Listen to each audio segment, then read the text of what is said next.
Hi, everyone. This is Margaret Manning with 60 and Me.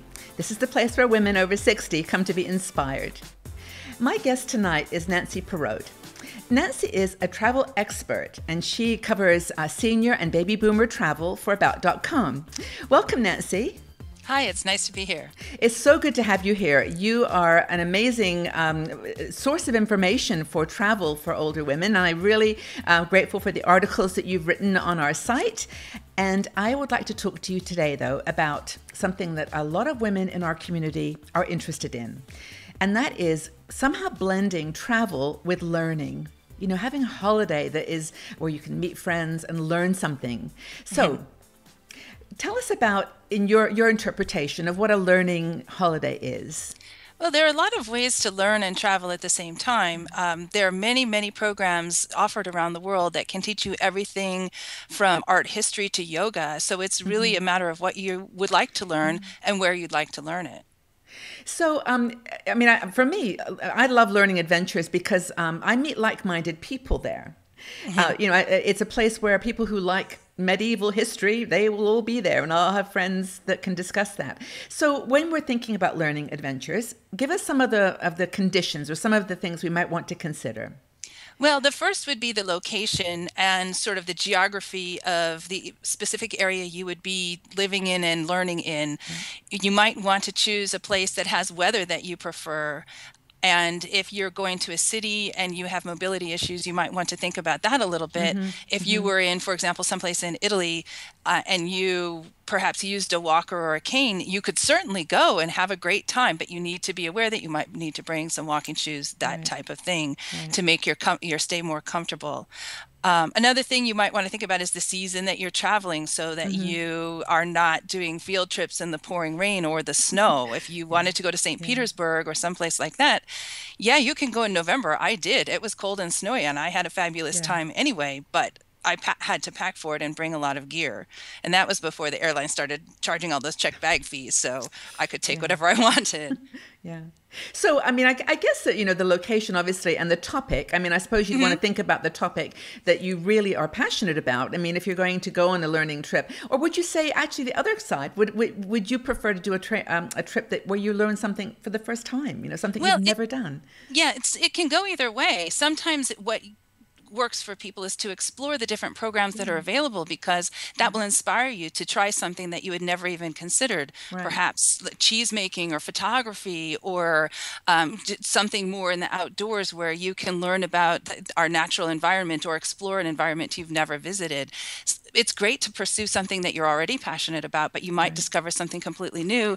And the good thing about a learning vacation is, as you said, you meet like-minded people. I can talk. Absolutely. And you can form some really great friendships along the way. Well, I know I went on an architecture tour with or a program with Rhodes Scholar, and it was great because I've even kept in touch with some of the people. We were within a couple of days, just not instant friends, but we actually had such a common interest in art and architecture and music that we just sort of hooked up with each other, and it was great. Exactly. But so that's good. That gives us an idea of what learning adventures, learning travel is all about. What was the best one you ever did? What was your memorable learning adventure? Well, I think the most interesting learning adventure I ever had was my trip to the Soviet Union, which was not exactly set up as a formal learning adventure where we had classes, but it was an organized tour group that went to the historic places in, at the time, Moscow and Leningrad, now St. Petersburg. And we were given free time to explore, which shocked us completely, but we had lots of time to wander around Moscow and do what we wanted to do. And so we had a chance to not talk, because I don't speak Russian, but interact with some of the local people and admire their cute children on their little sleds and just get a sense of what the country was really like at the time. It was invaluable to me to get a glimpse of Soviet Russia. It was a totally memorable trip in so many ways.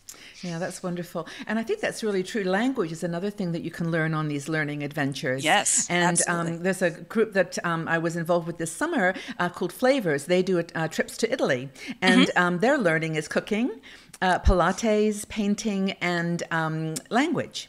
So if you want to learn a language, you know, you can use that as a learning adventure as well, learning experience. Yeah, there's some great programs in Spain and in Mexico and in some Central American countries if you're interested in Spanish, which is a really great language to learn because you can use it all over the world. And it's not too difficult either. It's a pretty straightforward language.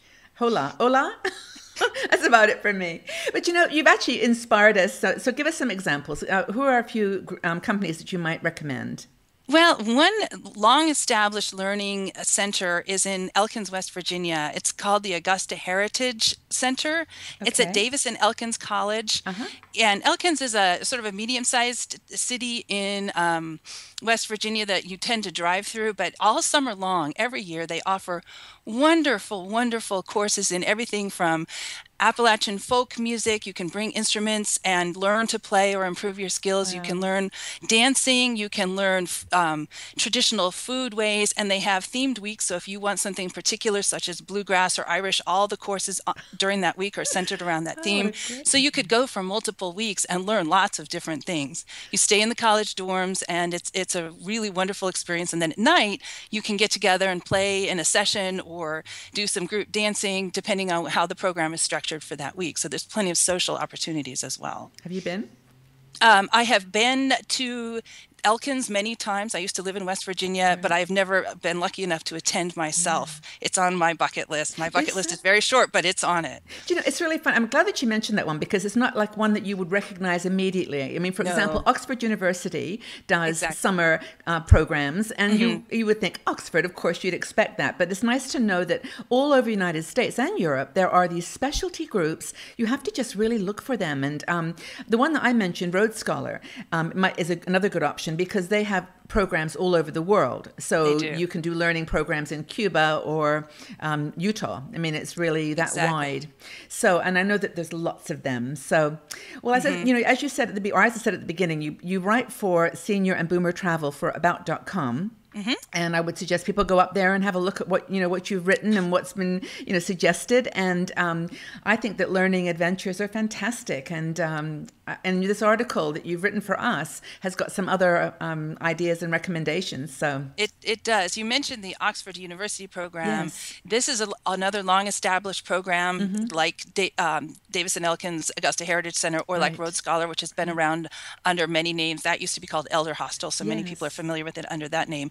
I yes. would recommend that if you're trying to do an Oxford University program in particular, that you apply very, very early because they fill up so quickly. They have so many interesting opportunities, British history, writing, all kinds of classes that offer travel around the United Kingdom, and people know about them, and it really fills up very rapidly. It's a good suggestion. Actually, to be honest, I looked at their website before our call here, and I was super tempted. I mean, there's some very and there's a lovely little video on the site, which are on most of these sites, that get you inspired about the people, the kind of people that go, the range of programs. So anyway, I think that you've done a great job of giving us a little teaser about learning experiences while traveling, and I encourage all the women that are watching this to just check it out and think about travel can be more than just ticking places off of your list and popping in and out. You can really Yes, learn about it more deeply. I totally agree. Thank you, Nancy. Really appreciate your time. Thank you so much. Thank you, Margaret. Take care.